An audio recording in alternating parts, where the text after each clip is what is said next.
Hej. Hvordan opstår sygdom? Sygdom opstår sjældent tilfældigt. Den er ofte resultat af længerevarende ubalancer, både i kroppen, sindet og i bevidstheden. I denne korte gennemgang ser jeg på, hvordan sygdom udvikler sig, og hvilke muligheder vi har for at vende processen.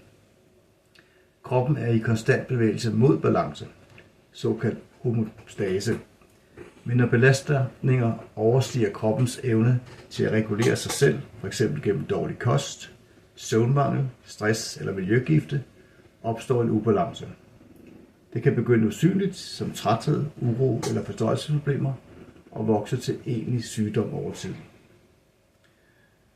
Sygdom kan inddeles i faser. Første fase er, hvor kroppen sender små signaler som træthed, hovedpine, urolig søvn osv. Anden fase begynder symptomerne at blive tydeligere, og betændelse, smerter og nedsat funktion opstår. Så kommer tredje fase, hvor kroppen ikke kompenserer længere, og kronisk sygdom kan opstå. Og alt for mange ignorerer de tidlige signaler og går først til lægen i fase 2 eller 3. Traumer og følelsesmæssige sorg har også stor betydning. Mange sygdomsprocesser styres af ubevidste mønstre, frygt, overansvar, perfektionisme eller selvopfostrelse. Ved at bringe bevidsthed ind, altså opdage vores tankemønstre og reaktioner, åbner vi for heling. Når vi begynder at lytte til kroppen og tage ansvar, ændrer energien sig. Sygdom er ikke en straf, det er en besked.